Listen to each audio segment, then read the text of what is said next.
The Doctor Is In is a co-production of Ave Maria Radio and EWTN Radio and carried across the EWTN Global Catholic Radio Network. You want the good news, you want the bad news? I don't like either one of those options. Your words are super wise, man.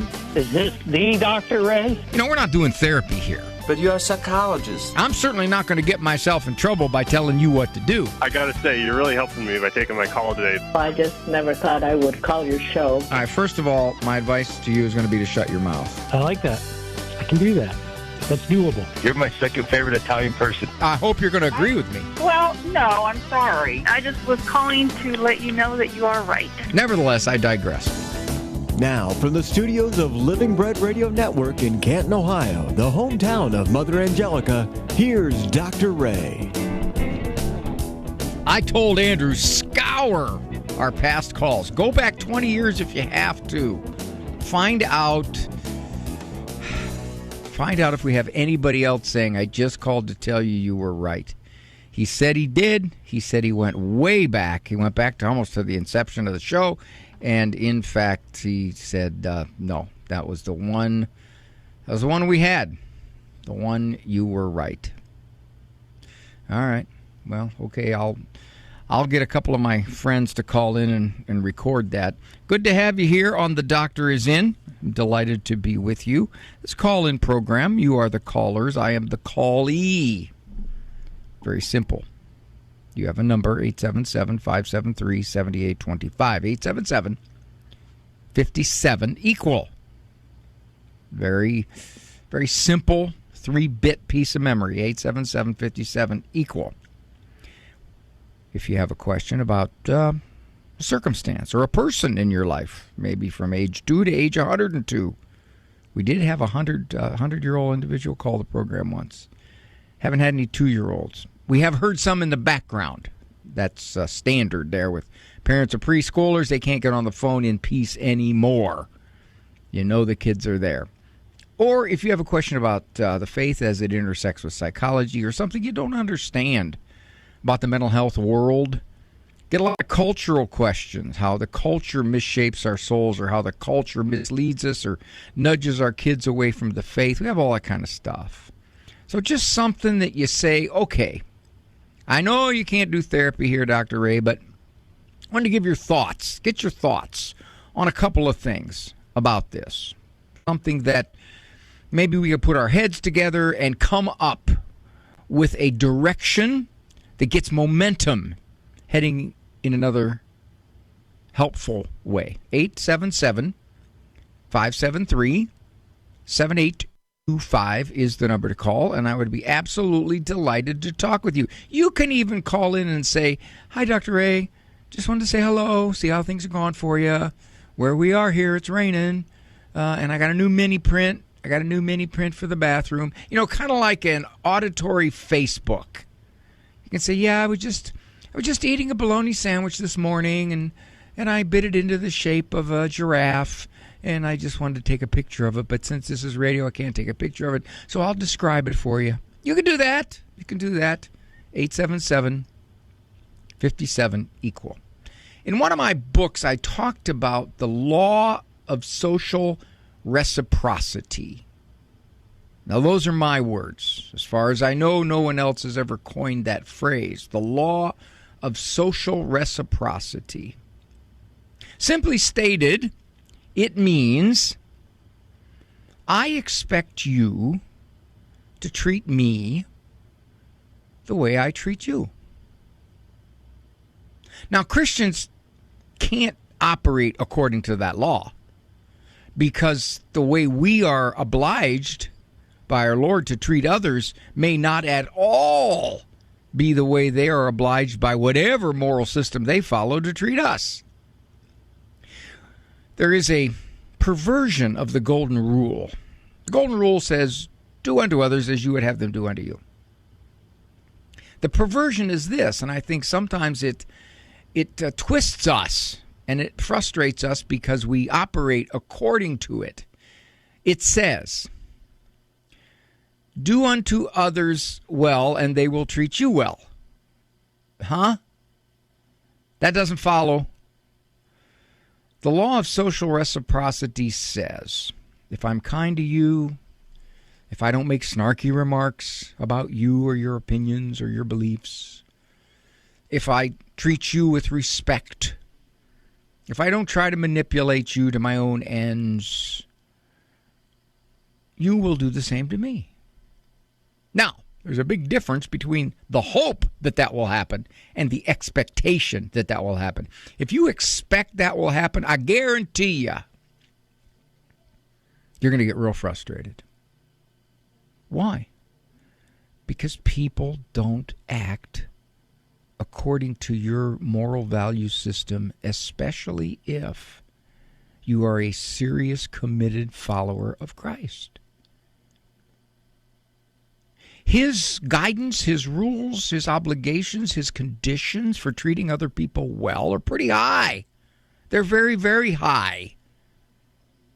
You don't return insult for insult.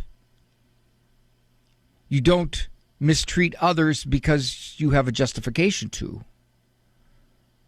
You're not aggressive because they deserve it.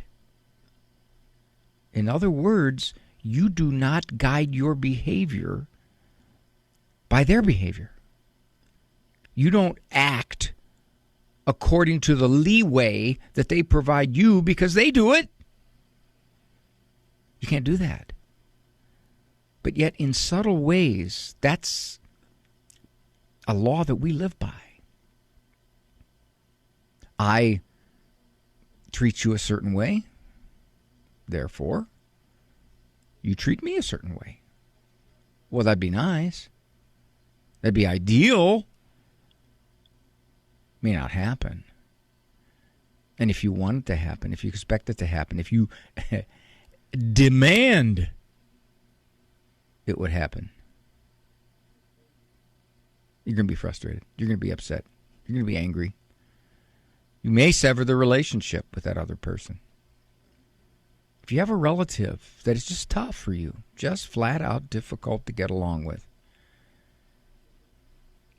if you expect them to act according to a certain set of social principles, social guidance, respect, and they don't, every time are you going to get upset? Or are you going to recognize they just don't follow the same rules of life that you do? Your rules of life were given by the Savior. Maybe theirs weren't. Or maybe they declare that theirs weren't, but they don't necessarily live by them when they become inconvenient. The law of social reciprocity is not a law that Christians should operate by. We are obliged to treat others a certain way independent of how they treat us. Now, one might say, but wait a minute. They could treat us so badly that it's dangerous for us to be around them. It's so severely troublesome to our well-being that we can't be around them. Yeah, there are those cases. But my experience as a psychologist is this. Most people in our close social circle, because those are the ones we have to get along with, are not so bad that we have to sever ourselves from them. They can be all kinds of negative characteristics we don't like, but that's very different than I've got to get away from them or I will have a psychotic break. Most of the time, that's not the case. Most of the time, I don't like what they say. I don't like how they act. I don't like their opinions. Now, this is not to say you have to be close to them. You don't have to say, well, that's okay. I have to be as very close to this one particular relative as this other relative who understands me and who thinks like I do, and we share so many wonderful moments together. No, you don't have to be equally close. But what you do is if they are in your circle, if they're your father or your mother-in-law or your cousin or your brother or your adult child, it behooves you to stretch yourself to get along with them. And the law of social reciprocity will stop you from doing that. 877-573-7825. 877-57-EQUAL. That is the number to call to get onto the program. I would be delighted for your calls. You give me a call, and we'll see if we can get to everybody. It's Dr. Ray. Do you own popular index mutual funds or ETFs? If so, you're automatically own shares of companies that conflict with your moral beliefs. Ave Maria mutual funds are managed to conform to pro-life and pro-family values. Long-term investors can invest in the no-load Ave Maria mutual funds. The experienced professional portfolio managers make decisions based on investment fundamentals and pro-life values. You can learn more about Ave Maria mutual funds today at 866-AVE-MARIA or visit AveMariaFunds.com. Hello, Steve Ray here from Footprints of God Pilgrimages. The land of our Lord and Our Lady is calling us. We're heading back to the Holy Land over Christmas break this year.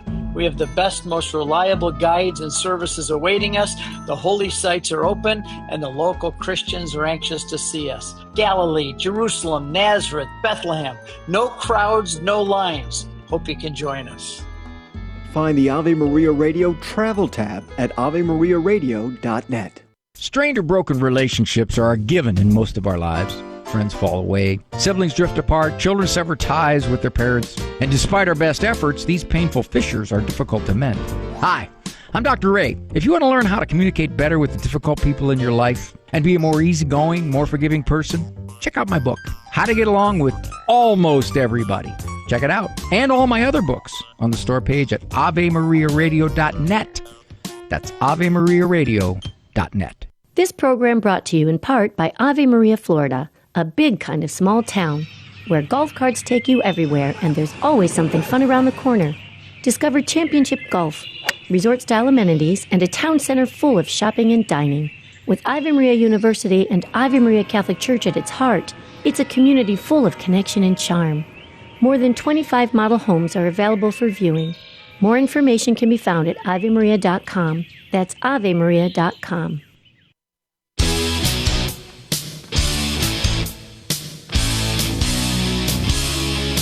My wife asked me yesterday, did I like the movie?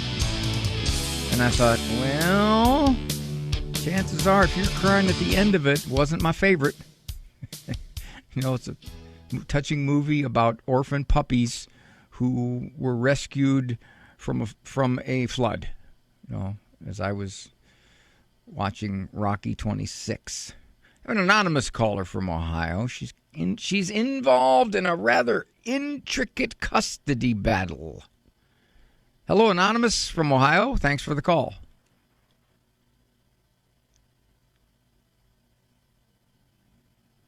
Hello there.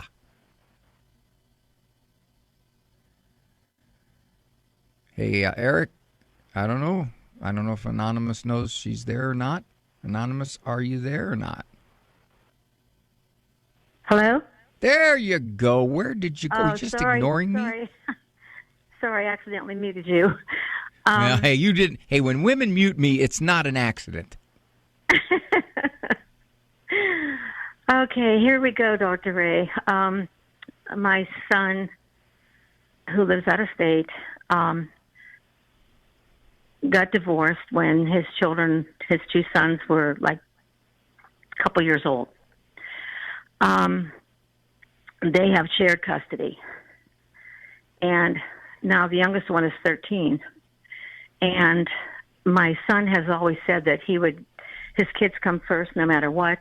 You know, he's not going to, get involved with anybody in a, deep way as long as he's raising his kids, when they're grown. Adults, that's different. Well, apparently something has changed. And yeah, it's amazing how matters of the heart do that, isn't it? Yeah, but I don't know anything about this woman. I know, well, he doesn't even know I know. I only found out from my grandson. So my grandson is now living with his mother, in the same state. Maybe, I don't even know how far apart. So is your grandson totally with his mother? In other words, Dad's given up custody? No, he didn't give it up. He just said, he's going through something, and, he didn't think it would be 6 months, and he didn't think that it would now be going into the court. Mm-hmm. So, and I do understand when they get a certain age, they can decide who they want to stay with. But I'm not sure about that. I want to correct you on that. That used to be the case, say, for example, here in Ohio. And then they realized that kids aren't exactly the best judge of who the best parent is. And so they take it into account. But it is not the deciding factor, as I understand it. I think the courts realized that was a mistake. Oh, wow. So, well, that's it. I'm glad to know that. I didn't know that. Well, anyway, the ironic thing is, my son also, when he was 15, decided to go live with his father and went to court, and of course I lost because he was 15 and he was old enough at that point, with the way the law was back then. So I had no control. The judge said he, was looking out for his future and blah, blah, blah. So now he's going through it with his own son. But anyway, I've been talking to my grandson, and I believe my grandson, he's being honest, that he feels that this new relationship, this woman has a couple of kids, and she's also renting from my son downstairs in the basement of their home. Cutting to it, dear, your grandson says, I'm really not sure I want to live with Dad the 50% of the time because the girlfriend's a real problem for me. I don't get along with her, and I don't like what she does. Yes. Okay. And well, not so much that, but it's also, I don't know, it's also that she has 2 children, and he feels that. Well, whatever the circumstances, whatever the circumstances is, he's saying he doesn't want to live there. Okay. Right. So you're saying your involvement in this is what? I don't know. As a grandmother and as a mother, do I give my advice? I mean, they're not asking for it, but it breaks my heart that this is all going on. And my son is so closed-minded to think that, well, maybe the problem is me. He's blaming it all on the ex-wife is brainwashing their son, and I don't think that's happening. So what you have is an indication that your son doesn't want to hear it.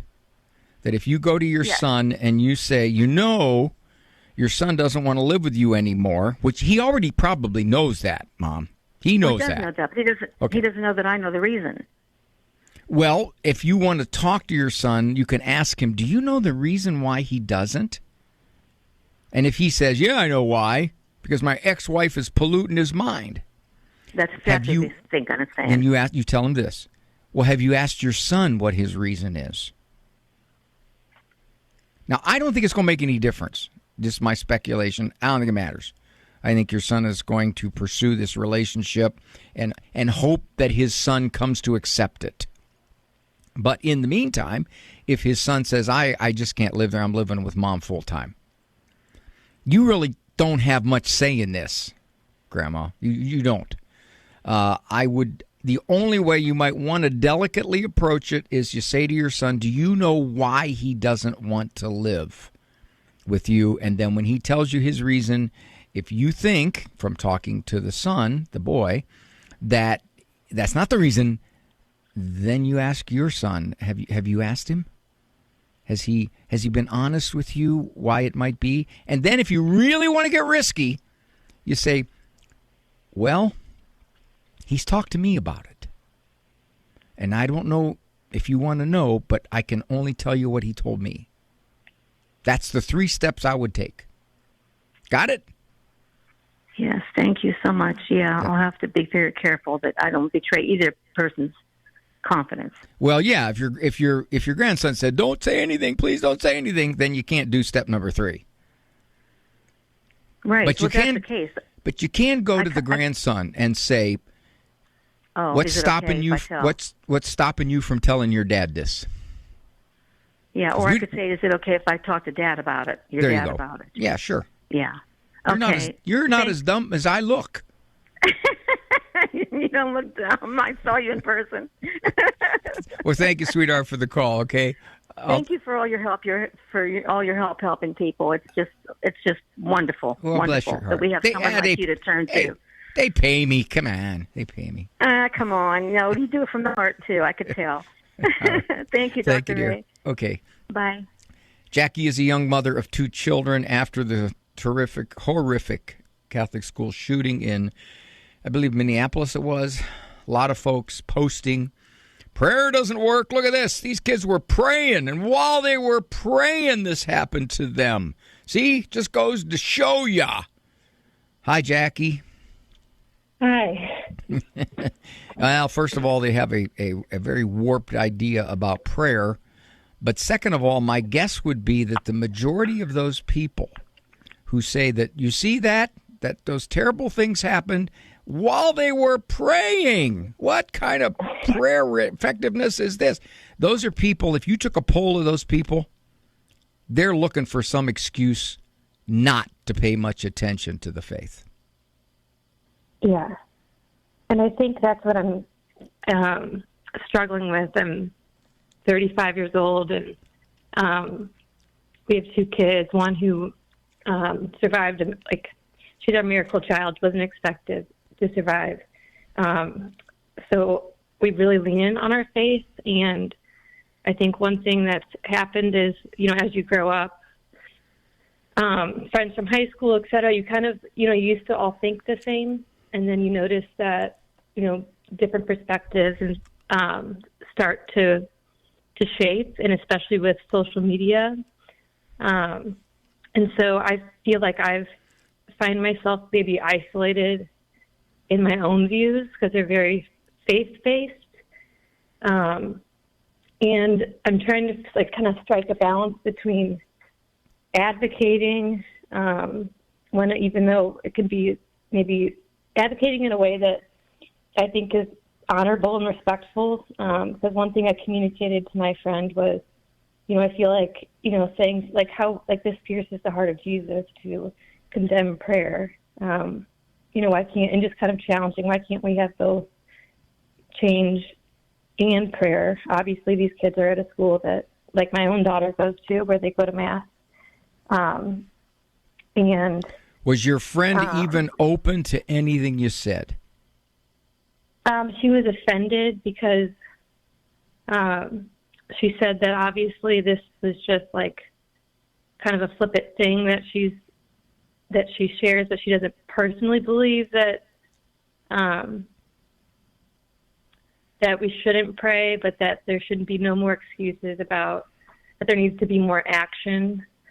But just a lot of the things that have been shared, I feel like, especially amongst people my age or in bigger cities like St. Louis too, or it's just hard to witness the pushback on the faith or the kind of. Well, she thinks, Jackie, that you're not only naive, but you're misguided. Here you are in your little holy circle. You just want to pray and trust Jesus while little kids are getting killed. That's kind of how she views it. It's rather harsh, but that's how she views it. And she's probably a bit intolerant of the way you look at things and the way you explain prayer. There's a couple of overarching themes here. One, our Lord said people are going to be divided because of him. So when you attempt to explain how you view life and how you view faith, there are those people who are going to say, even those that are, as you thought, in your social religious circle, who are going to say, well, that's just kind of foolish, Jackie. If you want to believe that, you go ahead. But that's offensive to me because I care about kids. You don't. You just sit in your little bedroom and pray. All right. That's just absurd, but that's what they think. Second theme is I would ask her, rather than trying to correct her, I would ask her, well, what are you saying? That we shouldn't pray? Be befuddled. Look like you're not understanding her. So are you saying we don't pray? No, I'm saying that prayer is not enough. We need to take action. And then I'd say, I agree. We do need to take action. What action are you thinking? Well, we need to have better gun control. We need to have a... Blah, blah, blah, blah. Okay, well, that is a political question. But I don't see how it relates at all to my prayer for those children's souls and their families. Do you? Yeah. That's what I would say. I would just kind of say, gee, trying to understand how you think here. I'll ask your questions and you answer them, because I'm not going to sit here and battle you out. God bless you for your faith, Jackie. Stand strong.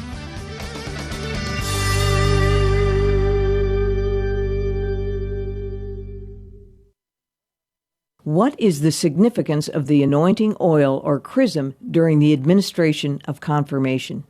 According to the Catholic Catechism, when a Christian is thus anointed, he is marked with a permanent spiritual seal. Anointing in biblical times was rich with symbolism. Oil is a sign of abundance and joy. It cleanses and limbers the body.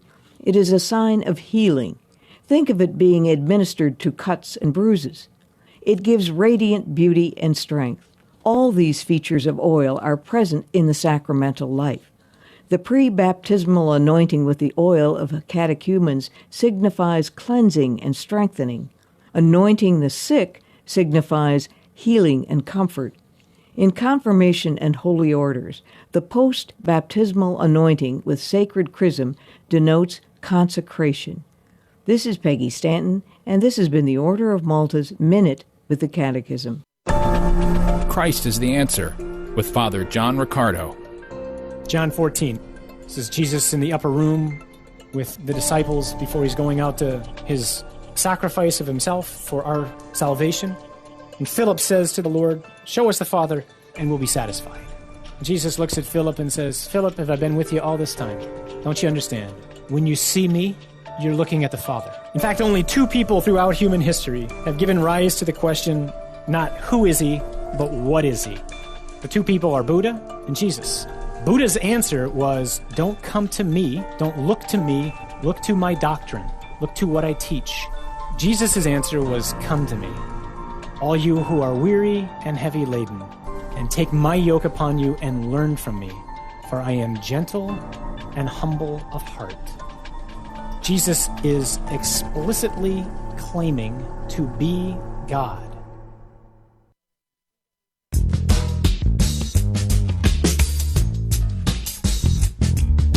I will get to your calls, and I thank you for your patience.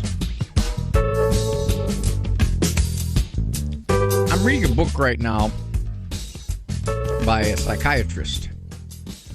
He's been involved in consulting to various priests, exorcists, regarding possession, oppression, vexation, infestation.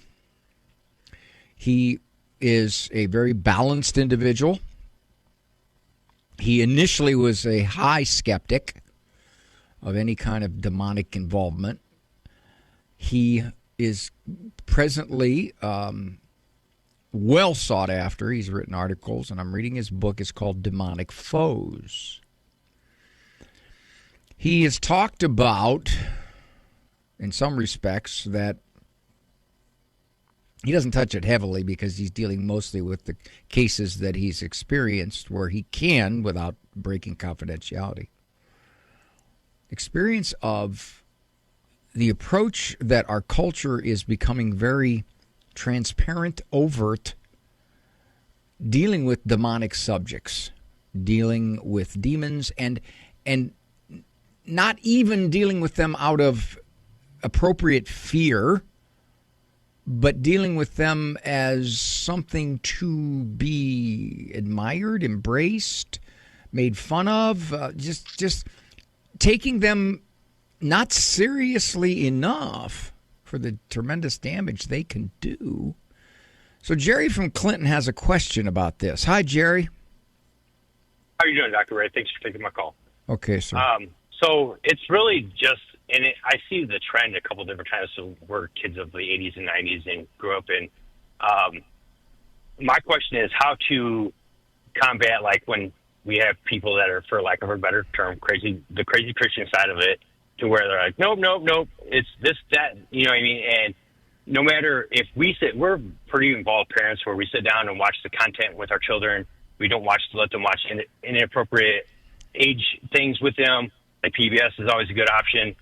But there's certain new ones like cartoons and stuff that we're like, okay, that seems to be okay, and it has a good message. Then it gives you kind of a window to explain, hey, even though they're fighting demons with swords and stuff like that, it's really not how you fight demons, right? Like that, they're real out there. You go to church and, you know, be a good Christian kid and all that good stuff like that.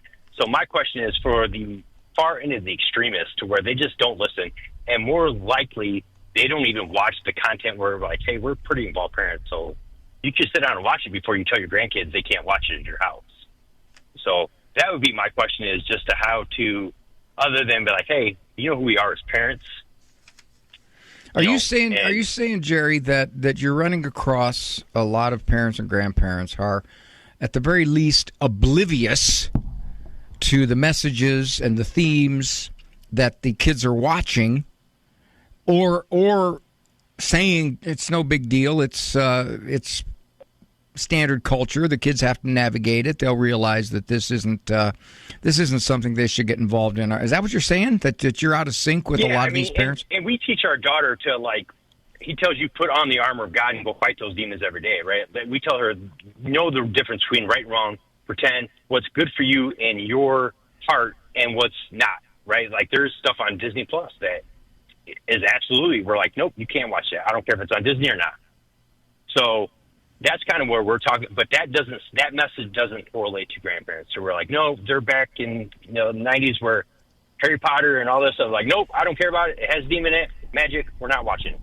So, are you saying your grandparents don't understand that your grandparents, or that their grandparents are more willing to let them watch this stuff? No, they don't. They don't let them watch anything whatsoever. If it has anything that, even if it is approved by parents, again, we watch our children, watch their content, they're just like, no, I don't want them to watch it. But they don't even educate themselves on that side of it to sit down with them and be like, hey, let me see what you're watching. And your parents said it's okay. Teach me about it so I can understand from that pop culture mentality of, hey, maybe I should look more into stuff instead of trying to, I think that scares kids off when they're just like, no, God's the way. And he is, right? But they need more of the why behind things anymore. So I wanted to reach out to you as a professional that kind of deal with that stuff, plus as a, man of the cloth, to where we can maybe help bridge that gap a little bit, because our words just aren't connecting at all. What you're saying, if I'm hearing you correctly, is that your parents are not, they're willing to follow what you expect regarding what your kids see, but they're not really talking about it. They're not using it to educate the kids, and you'd like them to. Right, and I think that would help bridge that gap between grandparents and grandchildren, to where, like, oh, they're just not, they're old, and I think it turns them off a little bit, especially kids that are newer in faith, to where it doesn't have to be that heavy of a conversation where you want them to have conversation, but you want them to walk into that willingly and say, hey, yes, I'm a Christian, I don't watch that stuff because of faith, right? But we want to empower kids to make good choices. You know why why their grandparents don't talk about this stuff? Probably because they didn't get talked to about it as their kids. They wouldn't know how to handle it? Yeah. But it's just very dismissive, and our daughter's very in tune on stuff like that. We always try to explain the whys behind things. It's not always a no for no reason. It's, hey, this is why, right? Don't use this as any issue to have any kind of ill will toward your parents. No. It's not that. I always try to, because we're a big Irish family, so we always have good conversations. And it's not anything like my kids can't come over or they're going to watch what they want to watch. Nothing like that. We just tell Emma, hey, right now, just don't watch your Grandma Kimmy's house. That's just, you can, you know what I mean? But just and how old is Emma? How old is Emma? 10. That's plenty enough to explain it to her. Just simply say, there's stuff that at your age is not good to watch because you don't understand it. Yeah. And it will scare you and hurt you. And as your parents, I'm not going to let you watch it. I mean, that's right. But that's plenty enough reason. Right, but if the stuff that we allow her to watch, she's not being allowed to watch that when she goes to her grandma's house. Okay, Grandma and Grandpa don't want you to watch that stuff. Yeah. Okay. I mean, we can still keep going there. I was just wondering if there was a better way to kind of bridge that conversation of, hey, well, I appreciate it. I would suspect that you've talked to him, Jerry, about it, and if you've seen no movement, then you quit badgering the subject. See, we do that a lot in relationships. I've spoken to you, and you're not changing. Well, I'm going to keep speaking to you so you get mad. Yeah, I mean, I don't want to browbeat anybody over it because it's she doesn't go over a whole lot. But I mean, when it's usually the younger grandkids, they're like, Grandma Kim just doesn't understand I'm like, well, I understand that. And I kind of explained to them way back when, kids weren't allowed to watch Halloween Town or Harry Potter. And you just have to understand that's just kind of, sometimes they're looking out for your best interest, really are. Yeah. But pretty much. You're just, some people you're just not going to reach. You bring up so many issues that I would love to deal with here. But yeah. I'm gonna save you for a look back call. But one of them that strikes me is this whole idea that we have made this whole demonic obsession, if you will, become every day in our culture. And this is messing with stuff that you just should not mess with. And you try to you try to demon fight with a sword, and you're going to lose. This is Dr. Ray.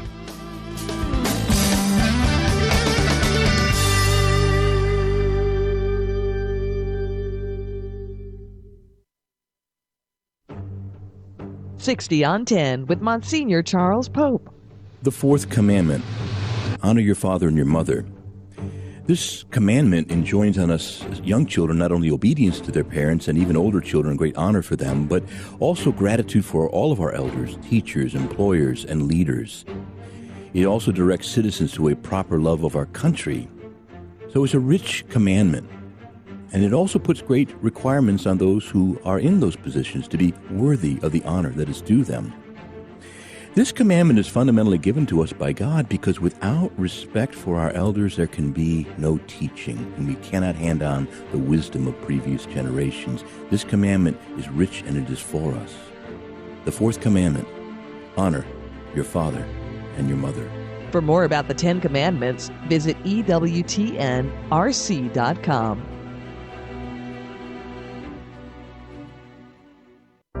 The Heart of the Interior Life with Elizabeth Jangle. How does God act when a person is moving away from Him?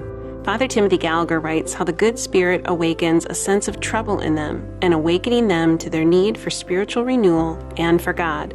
The good spirit bites and stings their conscience, working to awaken the conscience of someone moving away from Him. Father Gallagher goes on to write, the good spirit works in their conscience through their rational power of moral judgment, awakening in them a true understanding of their unhappy condition with an accompanying sense of inner trouble. Questions may arise in the heart. Are you really at peace living this way? Why do you hurt those around you by ignoring their concerns for you? We say with certainty that we have a God of peace, but we see here that we have a God who does not want to lose one of His children and will keep us unsettled in our sin until we turn our hearts back to Him. For more information, visit AveMariaRadio.net.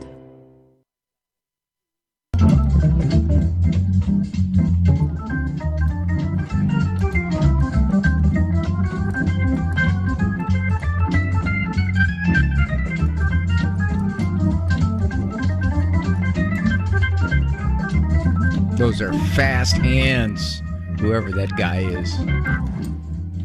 This is Dr. Ray. Thank you for joining me.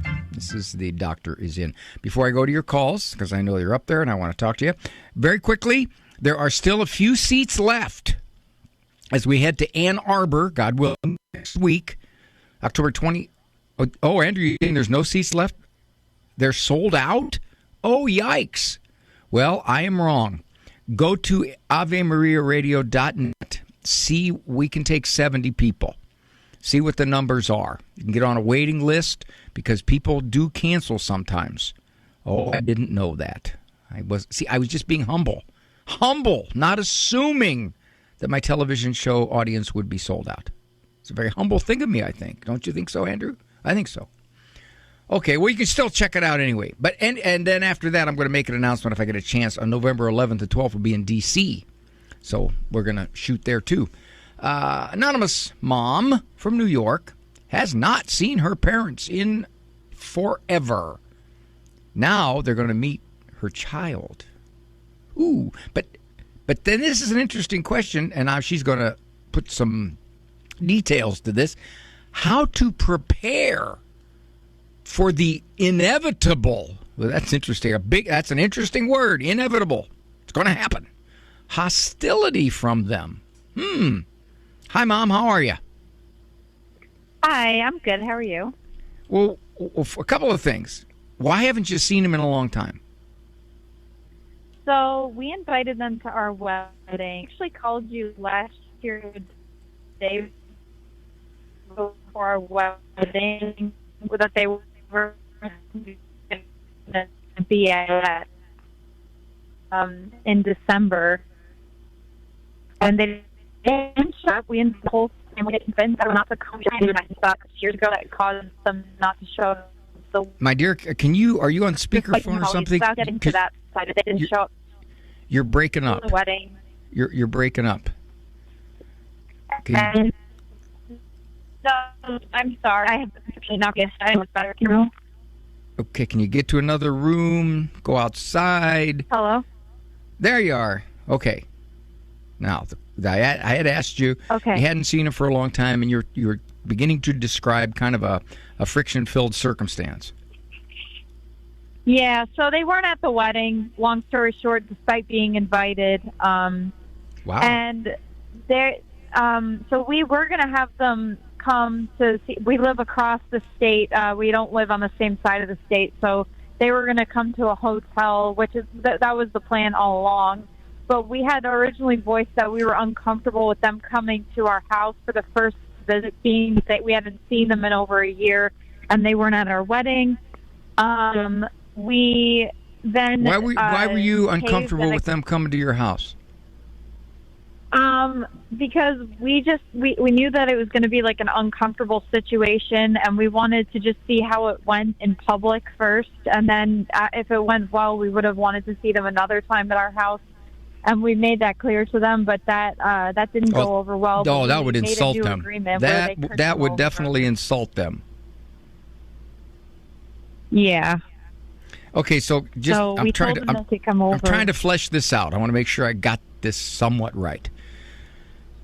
For your parents not to go to your wedding, obviously there was something about the guy, something about you, something about the past that they said, we're just not going. That's it, not happening. All right. Now, in the meantime, it's been a year, and I'm going to assume you've had no contact with them, zero? Nothing, text, nothing.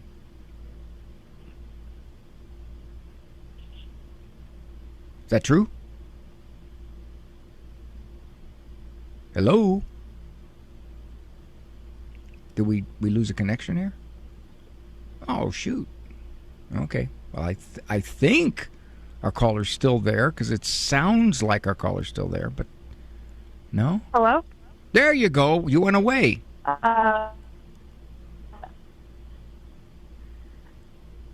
You're back. You know what? I think your phone is cutting out for long periods. We could have her call back if you could, Eric. Just take care of her. I will go to our anonymous caller from New England.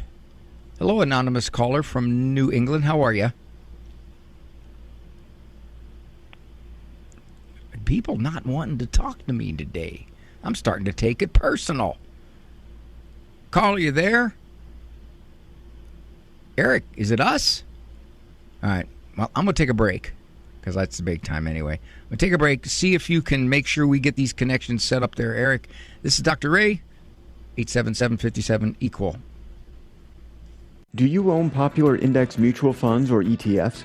If so, you're automatically own shares of companies that conflict with your moral beliefs. Ave Maria mutual funds are managed to conform to pro-life and pro-family values. Long-term investors can invest in the no-load Ave Maria mutual funds. The experienced professional portfolio managers make decisions based on investment fundamentals and pro-life values. You can learn more about Ave Maria mutual funds today at 866-AVE-MARIA or visit AveMariaFunds.com. The following program is brought to you in part by MyCatholicWill.com. Surveys show that more than half of Americans do not have a will. At MyCatholicWill.com, it takes as little as 15 minutes to write your will and secure a legacy of faith. MyCatholicWill.com is the exclusive online destination for creating a Catholic will. The process of writing a will is simple and now more accessible than ever. MyCatholicWill.com, a legacy of faith for those you love. She was a mystic and reformer who died at the age of 33. Matthew Bunsen and the Doctors of the Church. St. Catherine of Siena accomplished something no one thought possible. She convinced Pope Gregory XI to return to Rome after the popes had lived in France for almost the whole of the 14th century. They've been there ever since. For more about the Doctors of the Church, visit doctorsofthechurch.com. In her diary, St. Faustina wrote, "If only I had a spiritual director from the beginning, I would not have wasted so many of God's graces. If even the saints needed spiritual guidance, how much more do we?" The nonprofit Revive app lets you meet virtually with certified spiritual companions, scheduling sessions at your convenience, helping you grow closer to Christ. Your first 2 sessions are free. Download the Revive app today. That's REVIV, and then the number 3.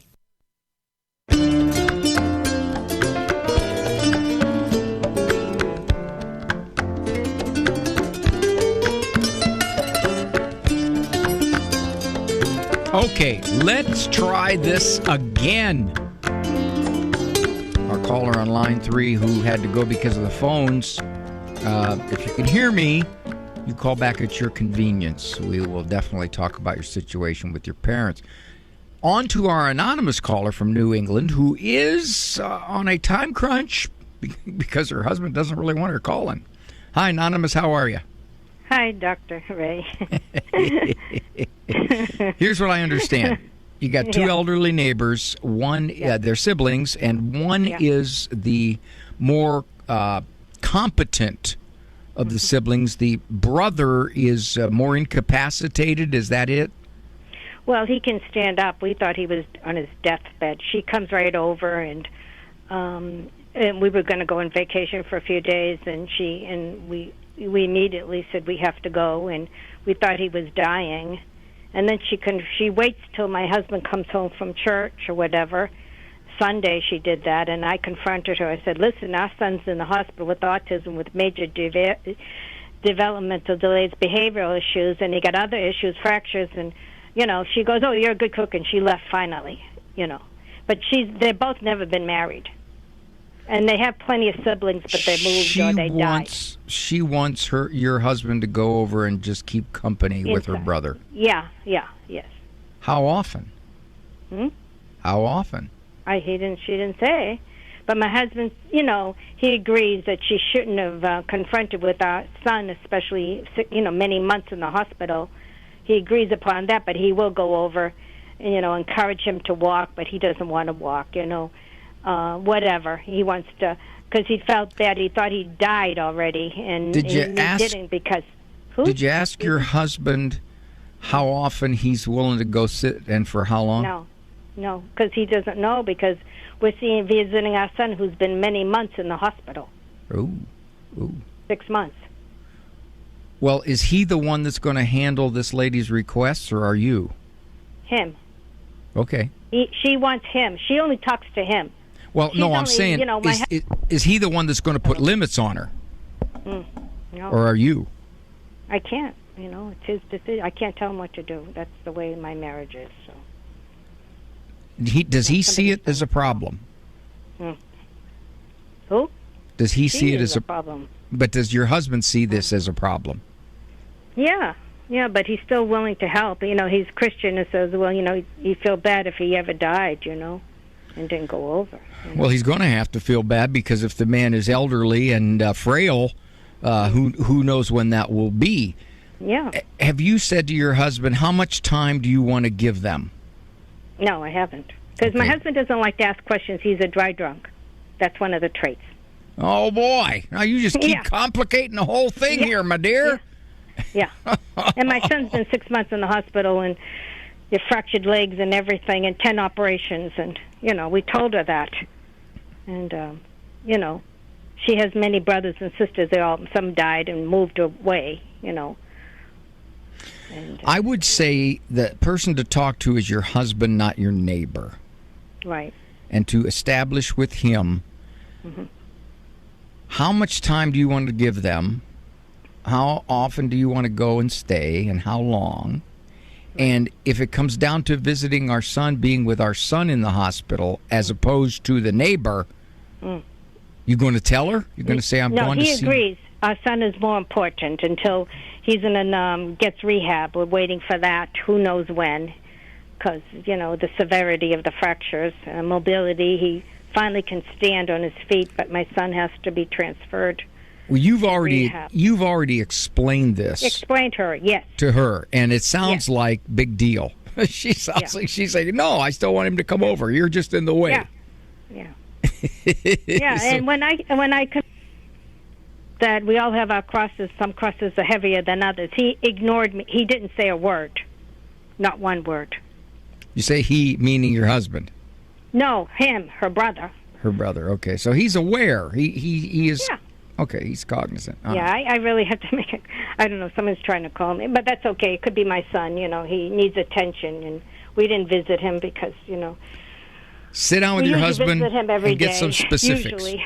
Sit down with your husband and get some specifics on what maybe he could set up a time. Yeah, I'll go there on Tuesday afternoons from 4 to 5 and Saturday mornings from 10 to 11. I'll set up a schedule, I'll follow it, and that'll be it. See if he's willing to do that. Well, my husband's willing. Once our son gets rehab and a closer location, he's willing to help. Okay, to visit. but you're going to have to set some limits on it, because I think from what you're saying, this lady is going to just keep asking and asking and asking. And if she's looking out the window like Gladys Kravitz from the old Bewitched, if she's doing that, waiting for him to come home because then she knows she can come over and ask him, it's a pretty good sign that she's not going to take limits unless he sets them, my dear. God bless you. Thank you for the call. All right, take care. Boy, I got some real confusing. Wow. Leslie, that's pretty heavy. That really is. But I got to get to Alyssa because it's kind of an urgent situation, although yours is too, Leslie. And if I don't get to you, please call back. You'll be first up. Alyssa has a 5-year-old son with autism, very sound sensitive. Going mass is tough, very stressful for him. Hi, Alyssa. Hi. I would imagine you probably have sound deadening earmuffs for him, don't you? Yes, we do.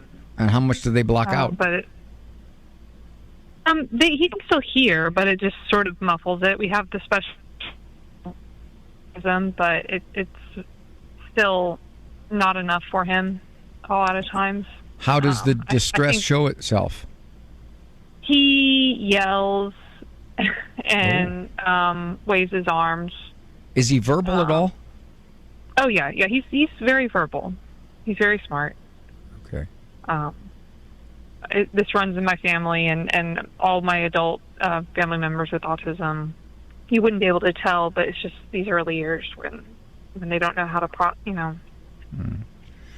It's tough. Well, I would imagine you almost got to get the stuff that can pretty much, if you say it, block out 90% of the sound, not 50, 90. I don't know where to get that. Well, earplugs for one, and then perhaps the foam ear pads for another. So between the two of them, and then you go maybe to the cry room where it isn't quite so loud. That you can do that. And if it comes so bad, if he becomes disruptive, obviously you leave and you go out into the vestibule or maybe sit in the car, and then as he calms down, you come back in and say, we're going to try again. We're going to try again, because I'm going to tell you, we're not going to leave because you scream and yell. Yeah. I don't know how much, see, in a situation like this, I don't know, and it's really hard to separate out, and I know there are those parents with children with autism who would say, oh my gosh, Dr. Ray, you're way off. But you can't always know the level of distress as measured by physiologically, I can't take this, and I don't want to take this. Yeah, it's hard to tell. Yes. In his mind, even the slightest discomfort of a sound he may be convinced I can't tolerate. That's just way too much for me. It overwhelms my system. So only as a mom, you know that. And you know what kind of chaos and stimulation he can take in other environments if this is particularly targeted to being in mass. It may be something about the crowd. It may be something about feeling closed in. I don't know. But is there something about... Go ahead, please. I think it's the crowd, because he is very sound sensitive. I don't think he's making it up just to make it up, but I think he has handled loud situations before, but in less crowded. Okay. That could be the indication. If you can go to a mass that's less crowded, or go to the cry room, or even sit in the vestibule if they stream on camera the mass, as our parish does. Out in the vestibule, the mass is there. You're out by yourself. You're alone. It's kind of quiet. Call back, those of you waiting. This is Dr. Ray. Walk with God. That's how you be a saint. For information on Dr. Ray's presentations, books, and CDs, visit DRA.com and follow him on Facebook and Instagram. The Doctor Is In is a co-production of Ave Maria Radio and EWTN Radio and carried across the EWTN Global Catholic Radio Network.